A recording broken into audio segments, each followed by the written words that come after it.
Okay. Dear church family, I'm glad to give my faith testimony here this morning. I have seen God's hands working in my life quite often. I grew up in Holland in a large family.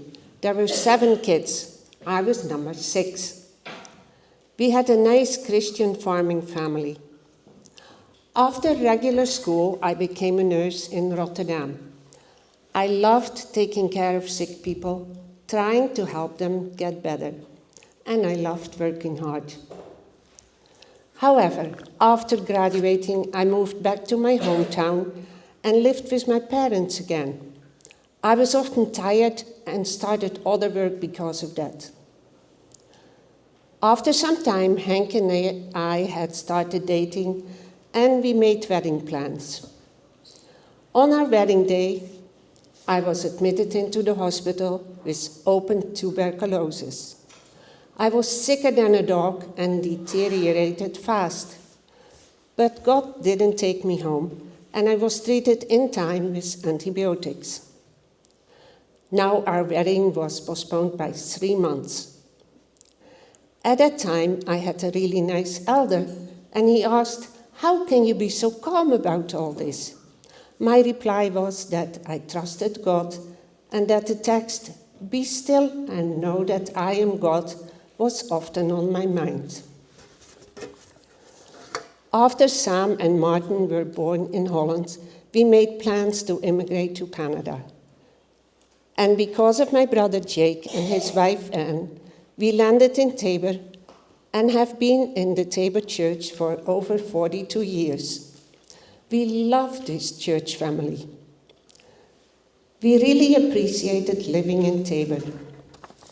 Henk had a great career here and worked very well with my brother Jake in the Venture Holdings construction company. I loved being at home, taking care of our kids. I did some babysitting and some sewing and volunteering here and there. I always hoped to have a large family, but with the high risk of cystic fibrosis in our family, that would not be possible. We prayed for one more child. God gave our sweetest daughter, Karen, and while I was pregnant, I knew she was a girl, and I knew she would have CF. We trusted God in all of this, and we saw God's hands in our lives. I think sometimes people don't understand we had Karen, but we were at peace and loved her and gave her all we could, and we had to trust God in His plans. We never treated Martin and Karen as sick kids and encouraged them to live life to the fullest. Well, most of you know they sure lived their lives to the fullest of their abilities. Martin, by sheer willpower, became a helicopter pilot, and I think most of you know some of his passions and adventures he was involved in. He loved skate and snowboarding, skiing, wind and kite surfing, and whatever came his way, he would try to do. And most of the time, he was successful. Except for ice climbing. He only did that once and never wanted to do that again. He never told us what happened. We think he got a big scare somehow dangling on that ice surface. Karen was so smart. She never studied much. She only had to attend classes, listen well, and would absorb and remember what she heard. Karen began her post-secondary schooling at the University of Lethbridge, where she completed her Bachelor of Management degree. She had a passion for business, and while working for her dad, Karen received her designation as a certified management accountant. She was a beautiful daughter, a wonderful wife to Brent, and a loving, fun mother to the girls. She meant a lot to others and would address most of her friends with, "Hi, beautiful, how are you doing?" She was not afraid to give advice to people, as some of you still remember, I'm sure. Karen did a lot of organ donation promoting and helped a Taborite friend find a liver donor. She also was a favorite patient for her specialist. She advocated for them when at that time we were working on a machine to improve organs after they were harvested. The ex vivo perfusion lab where they worked was named after her in 2019.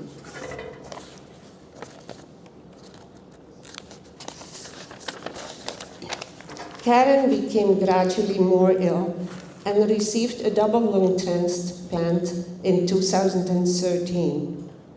In 2018, she got West Nile disease and passed away because of that.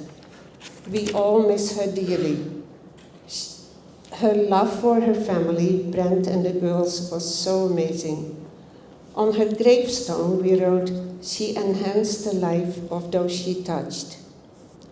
She loved the Lord, served him, and we know she is in heaven now. Martin became ill about a year ago, and after hard months and of being very ill, he passed away last December. He also loved the Lord, expressing himself very differently than Karen. But the fruit of the Spirit was so much seen in his life, especially in the last years of his life. He would love and give of himself and to others very generously. Just recently, a mountain biking trail was named after him in the Table Coulees, the Marty McFly Trail.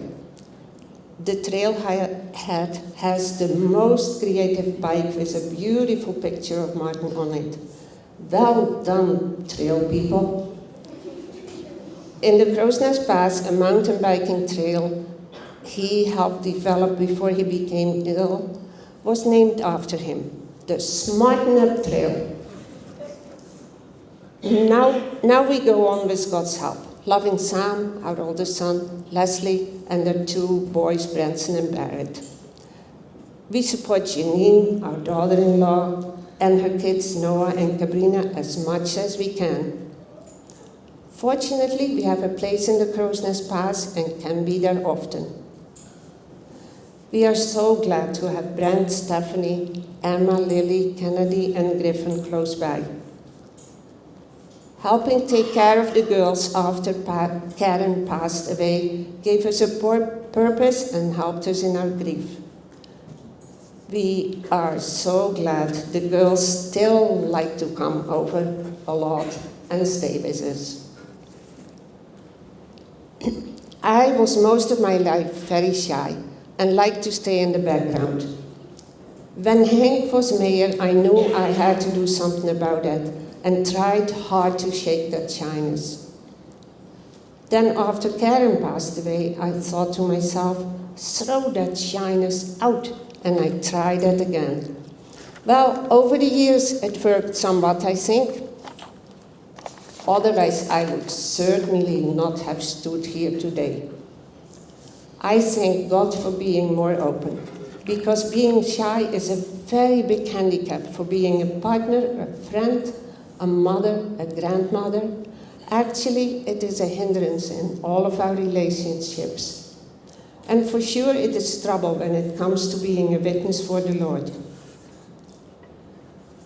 We have always loved and trusted God for us, and for us there is no other way on this side of heaven than to live for Him.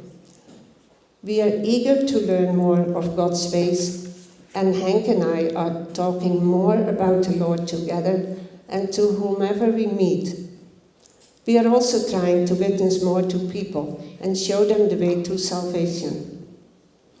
Because of growing up in a Christian home where we seldom spoke about the Lord, I'm often still at a loss of words to talk about God and His plan for mankind.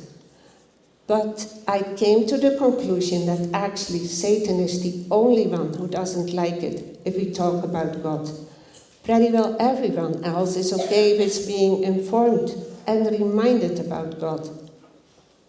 Just lately, I texted a friend who rarely attends church to tell her to have a safe trip and wished her God's blessings. She texted me back that she appreciated the blessing. I read a long time ago a story. It went something like this. Someone asked a clerk in a restaurant if he was a Christian. The clerk was at first so mad and upset with this question, but after some time he became a Christian because of being asked if he was a Christian. So we never know how God can use us. We only need to seed the seed in whatever form we can, and leave it up to God to use it. So we are never too old or too young to learn. And as a church fellowship, we can certainly reach people for the Lord. We need to practice a bit together, be authentic and enthusiastic about what we believe. We have nothing to lose. God is faithful and will use our feeble efforts for him. Jesus said in Matthew 9, verse 37 and 38, "The harvest is plentiful, but the workers are few. Ask the Lord of the harvest, therefore, to send out workers into his harvest field." So let's help each other to be workers in the field of the Lord and help more people to be saved for eternity. Thank you, and God bless you all.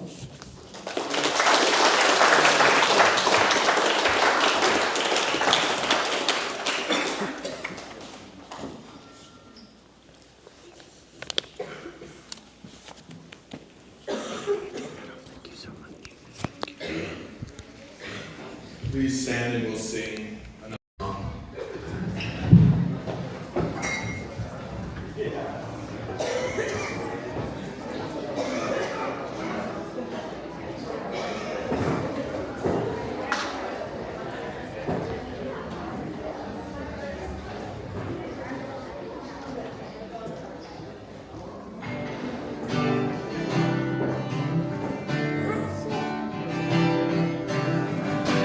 Lord, I lift your name on high.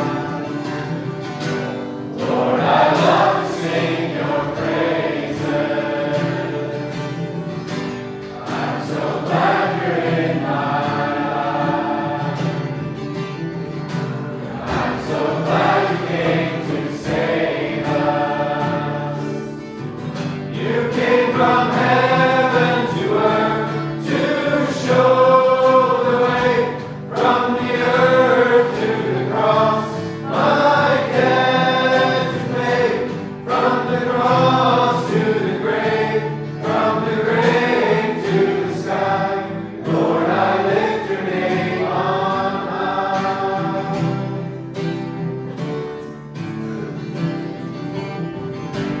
Lord, I lift your name on high. Lord, I love to sing your praises. I'm so glad you're in my life. I'm so glad you came to save us. You came from heaven to earth to show the way. From the earth to the cross, my debt is paid. From the cross to the grave, from the grave to the sky. Lord, I lift your name on high.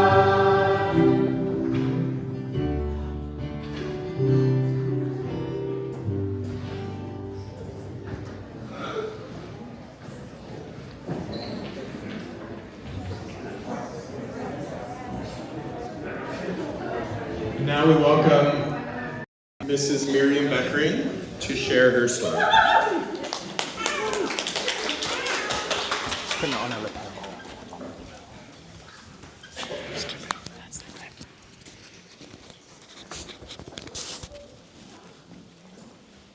Well, Janny, you're in good company with another shy speaker. Aren't you guys lucky? For all the public speaking I do, I get really, really nervous every time, and I'm probably pretty close to speaking really fast right now.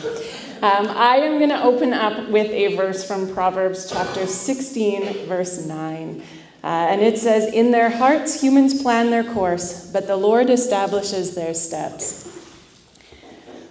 It speaks pretty firmly to my experience over the years. And then the next slide. This is where my story begins. My family has been for 3 generations, quite a few years in the town of Standard. Those of you who have done trips to the Rosebud Dinner Theatre or through Drumheller have probably passed through here. It starts with my great-grandpa Chris, who made his way from Denmark to North Dakota and then up into Alberta, eventually purchasing some farmland in Standard. My family, starting with Grandpa Chris, is deeply connected to this church. This is Nazareth Lutheran Church. Grandpa Chris used to be the one who climbed the steeple to restain that cross. That gene, the lack of fear of heights, was not passed on to me. But he was heavily involved in establishing this church. And then my Grandpa Simon took over the farm. Grandpa and Grandma were very involved in the church. And my parents and my uncle and aunt still stay very involved. I grew up going through Sunday school, through confirmation classes, and youth group here at the church. This is also where our wedding was.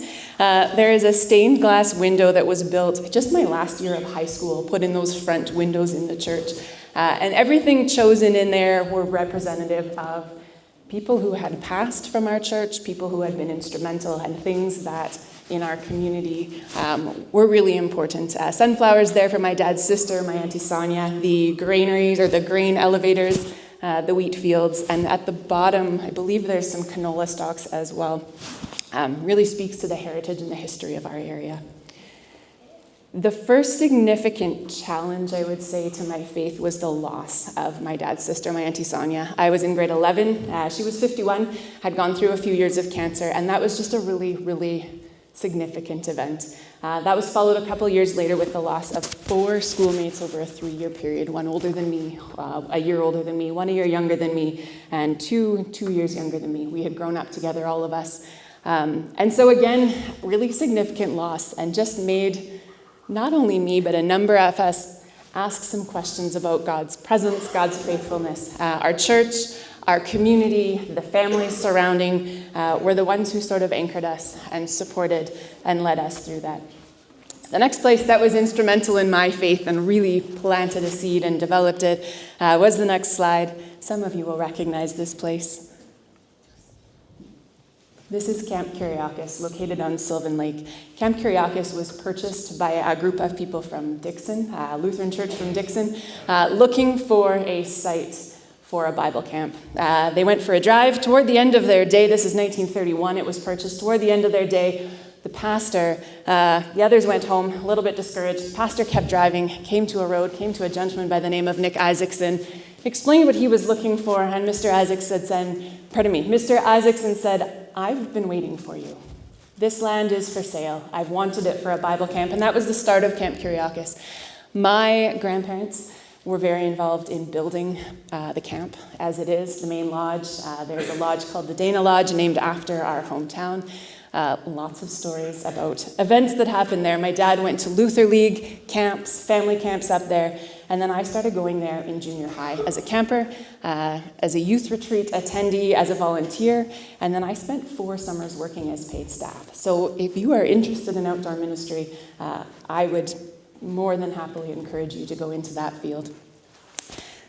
The director is the gentleman sitting on the dock there. He was a family friend, is a family friend. He grew up with my dad and my uncles and my aunt. Pastor David Larson is his name, and we looked forward every summer, every week actually, to staff communion down at the lakefront, and that's what that picture is of him preparing to lead. So lots of memories, lots of conversations about faith and where our faith fit, lots of mentorship. PD, we used to call him, he had a sailboat, and he would take staff out on weekends or during family camps when we weren't quite as busy. He would take 2 or 3 of us out on his boat, and it was just a chance for us to talk. This was around the time that my Auntie Sonia had passed away, and PD had grown up with her, knew us well, and so his his prayers, his support, his talking through some of those events. And I was working at camp when I got a couple of the phone calls about passing of schoolmates as well. So his mentorship and support come back to me. And for students, I don't think any of you who have been in my class are here, but you'll probably hear it over the next couple of years if you signed up for class with me. Some of his quotes and his encouragement and his sayings are often mentioned in our devotions in class. So another place that even now, only a few years later, the lessons that I've learned and the way that my faith grew and was nurtured and nourished and the connection back to my family started here. If you know me, you know that I like a well laid out plan. This can be a meal plan for the week. This can be a grocery list. I like a good laid out plan. And from high school, I had a plan. I was going to university. I was going to be a high school English teacher. I was not, in grade 12, going to take chemistry 30. My principal sat me down and asked me why, and I said, I don't like chemistry. I don't need it. I'm not going to teach science, and I'm not taking it. And he wouldn't let me not take it. And he said, you give me a call when you find out that you needed it. So off I went, and probably about 3 weeks into my first year English course, I went, oh, this is not for me. And I switched to science. And I made a phone call to Mr. Schneider, and I said, okay, so you were right. I'm now in a science major, and it turns out I needed chemistry, so here's my sheepish thank you that you knew was coming. He passed away a number of years ago, but would have absolutely loved to have heard that I am fully a science teacher and have taught chemistry now. So that was the first sort of change to my plans. I continued on, went in, got my ed degree, and I moved back home to Strathmore and got a job there. I was teaching grade 6, not my high school plan, but grade 6, and fell in love with it, loved the area, had gotten involved with the Canadian Ski Patrol, and had a good plan for living close to home and what was going to happen. And then there was a little bit of a change in my personal life, and I thought, you know what? I'm going to go to Australia. I'm going to move there. I'm going to teach for a year. I talked to my landlord at the apartment that I was living in, and the person I did the exchange with was going to live in that apartment, and I'd leave my car, and insurance was sorted out, and my principal had signed off on the paperwork. And I got to the last week of school before Christmas, and there was a thought, there was a feeling that said, not yet. This is not the time. So, okay, I talked with my principal, who I had a wonderful relationship with, really trusted his advice, and he said, you need to talk with your family. You need to spend some time in prayer and thinking, and I will sign off on this paperwork any other year. So Christmas, we had a family Christmas party for neighbors, and I sat after that with my parents, and I said, I'm not sure Australia is the thing for me right now. And they said, well, that's fine. There's probably something else in the works for you. And there was. So that was Christmas time. I decided not to send that paperwork and hold off for about a year. The end of January, I was down in Tabor visiting friends and met someone. And if you are doing the math, that would have been Christmas 2011. I was engaged a year later. You got a guess?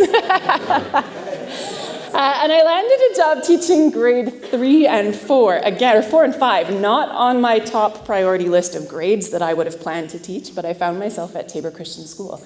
This was my very first experience teaching in a Christian school. New community, and this was where I learned what Dutch bingo is. The Lutherans have the same.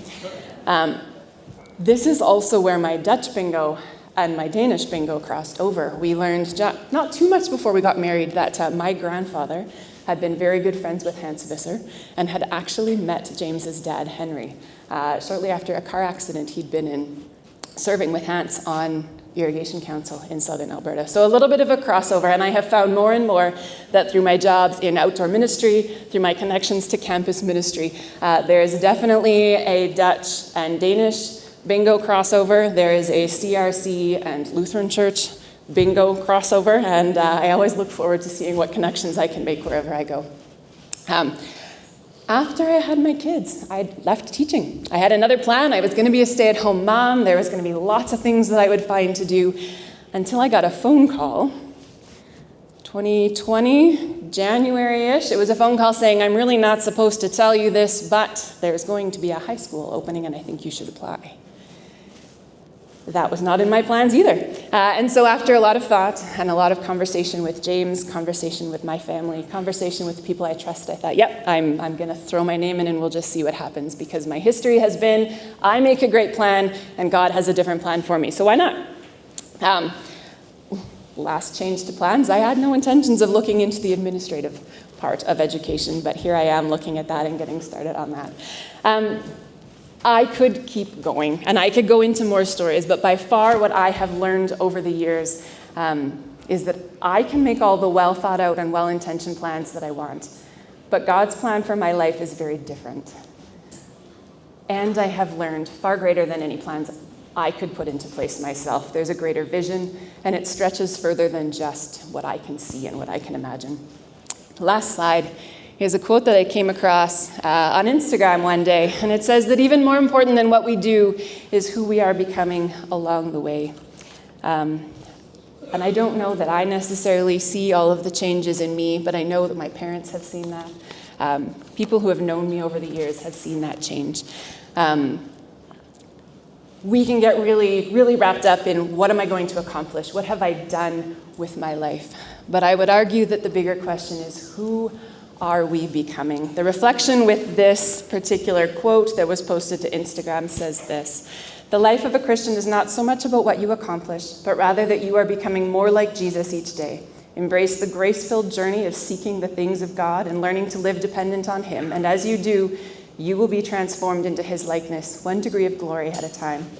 And this kind of soul beauty will draw those around you into God's loving arms as well.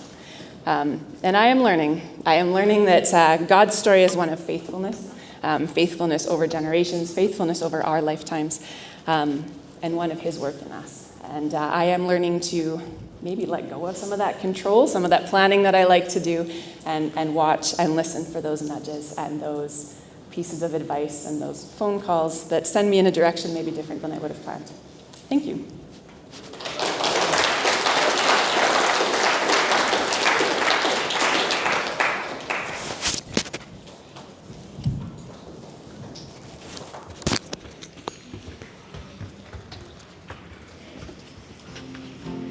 Thank you for your story.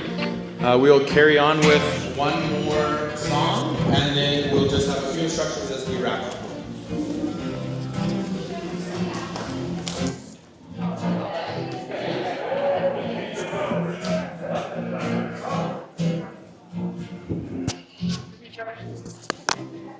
I know a lot of you know the actions for this song, so I want to sing them. And I want to hear your voices.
Jesus.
Okay, so for the rest of today, there are schedules posted throughout the building.